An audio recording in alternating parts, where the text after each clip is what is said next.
Star Wars was a big influence on me because it came out in '77. I was born in '66, so I was right at the right age for that thing to hit. And it was before all the hype. You know, it was the first to kind of the popcorn blockbusters. You had that, and then you had Spielberg's films. So you had like Jaws and that. But before then, it was still the '70s. You know, it was '70s movies. And I remember seeing, I don't even remember seeing a commercial. I remember seeing like a picture in the newspaper, like the New York Post or something, about the movie. And it was after it was out already, and it was like, this looks pretty cool. Or it was coming out, I forget. And I saw the picture of like Chewbacca and Han Solo, and whatever the headline was, I was intrigued. And I went to see it, and then it was just like, it just pinned my ears back just looking at that thing. And I was just mouth agape. And just like everybody else who grew up in that period and didn't know about it. In this case, since there's real things on the set, we have real cameras and real people. The sets are bigger than they were on Jungle Book, but it's essentially the same formula. And now instead of having a green screen that you have to move around in light, which took forever, and that was really the frustration that led to these innovations, which was how could we do that without green screens next time? And so that led to, you have a green stage, you have pre-lit green areas that you could expose, and then it turned into these video walls where you could have green just behind the actor, and then interactive light, which we used on Jungle Book also for shadows and things on the characters, which we were inspired by, like Gravity, where they had all those video panels. So it's like we took all the technology that I've been messing around with from all those other projects and applying it to a very specific application that would work for this. Having seen the screenplay, I immediately had the feeling, yes, there was something of substance there. Storytelling is something which has a perennial stability, probably since Paleolithic times, people sitting around a campfire and telling stories. So this is really good in storytelling, and it has a lot of openings for complete fantasy. And I found the dialogues and the constellations of figures in the film quite interesting. And I had the feeling, yes, that's something I should do. They all know what they are doing. They all have vision, and I think it's basically Jon Favreau's vision that guides the whole thing.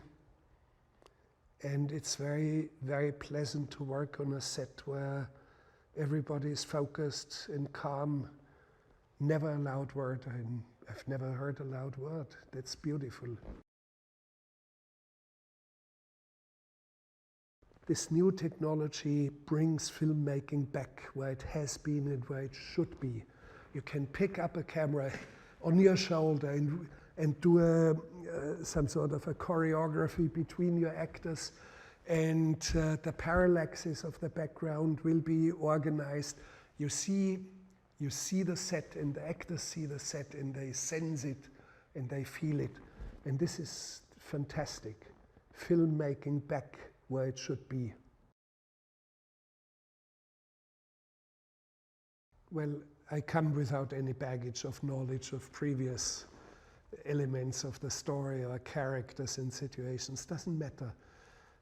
And of course, the real Star Wars fans, they come anyway, but you don't take anything for granted. You better give everything that's in you. You give your best. Because there's more than the fans. I mean, the fans see everything anyway, but you have to find new audiences in different countries where Star Wars hasn't been that much present. And you have to expand the mythology. It is mythology of our days, and it's very beautiful. As I became a bit more of a student of filmmaking, I really began to appreciate the brilliance of Star Wars and what Lucas had created. And then I, of course, started to read more and the hero's journey and all those kinds of, books, and began to really appreciate Joe Campbell and what he was saying and understand a lot more. Then, for me, it became, wow, it was beyond being groundbreaking, Star Wars was. It was, in its own way, again, like a crack into some sort of other universe that I hadn't been exposed to, So it was pretty phenomenal, not only what it was at the time, but what it has become.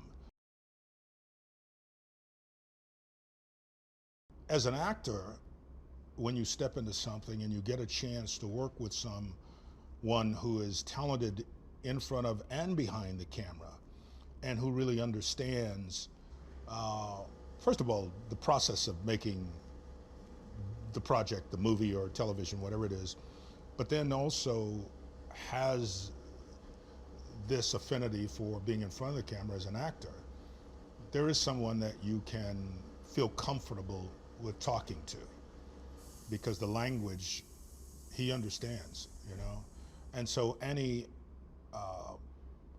thoughts, ideas, questions, bemusements, whatever it is that you have, he really will engage. My character, Grief, which is an interesting name, 2 E's, not an I and an E, but he's, in my opinion, a businessman, and he is looking to get a particular product for the highest bidder, or for a client who is looking for something or needs to have something returned, whatever the case may be. And this businessman supplies basically those people who will go out and hunt down whatever his clients are looking for. And so Grief, in this particular story, among others, hires the Mandalorian to go out and bring back a bounty.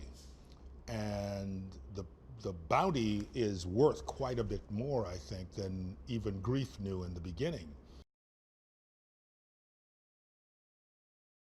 Much of the Star Wars projects is that, yes, there is the Western.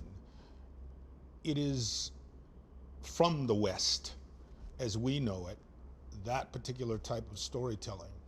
But there's also, again, in all of this, there's this very Eastern kind of brushstroke or brushstrokes that go on. So, there is this kind of the Buddha looking for enlightenment and searching and searching and searching and finally settling under the tree and realizing that the search wasn't out there, the search was in here.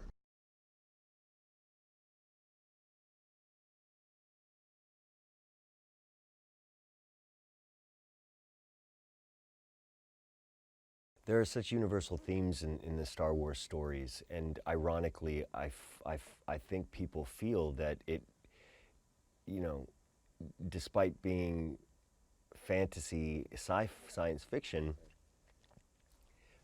it reflects the world we actually live in its inclusiveness and diversity and conflict and themes of good against evil um, and so it's fascinating to experience that as a child, you know, to have your imagination so enriched by these stories, and then now as an adult to look back and rekindle my relationship to Star Wars, and in particular those Star Wars movies and the tone of this series, which I find is a little bit more Empire Strikes Back and a bit grittier and edgier Star Wars. That I realize, wow, these you know, in terms of war and family and personal conflict and personal journey and personal relationships, it reflects so much what our actual reality as human beings on this planet is. I remember getting a call from my agent saying that Jon Favreau wants to meet you regarding a Star Wars project. And so I immediately said, you know, when and where. I wanted to meet Jon Favreau. I didn't care what he wanted me to do. I had no idea what it was, whether it was a feature or, you know, a cereal box. I had no idea. And so I go and I meet Jon at his office, and he invites me into this room that is basically, you know, corner to corner, covered in story illustrations of this project that he's working on. And there are all of these incredible images of a Mandalorian character. The Mandalorian, whose name is Din Djarin, is your iconically cool, flawed, mysterious, you know, loner, gunslinger, that harkens to the, you know, best of the samurai movies and the westerns. And in talking to Jon, I asked him, what should I be looking at? I know he loves movies. I love movies. What would you like me to watch? I asked him, and he immediately brought up Sergio Leone and Akira Kurosawa, Yojimbo, and The Good, the Bad, and the Ugly. And so he's very samurai, Clint, and me, and just wedge me into those two iconic characters, because he's also what I love the opportunity to make him as human and as accessible as possible, which is strange to say because it's impossible to get to him because he's covered in armor from head to toe. And yet, the idea is that, you know, he's relatable. We're all kind of covered in our own armor, you know, and terrified of taking that armor off. And that's the thing that crosses him over into a character that we're all going to really want to follow.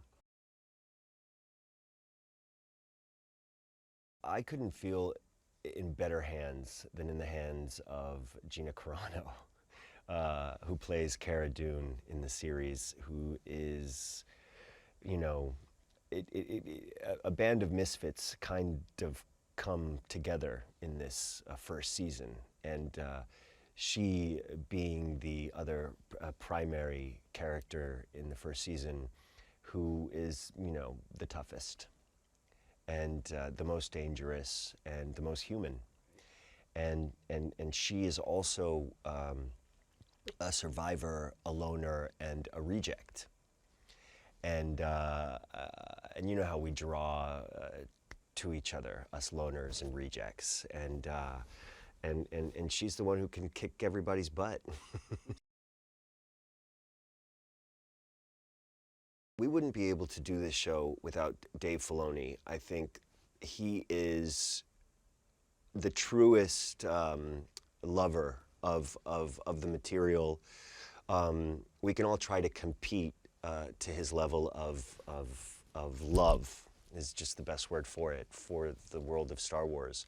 And we would all lose against him. FuturePreviews.com. Whoa! Go behind the scenes of movies. Subscribe to Future Flicks YouTube channel.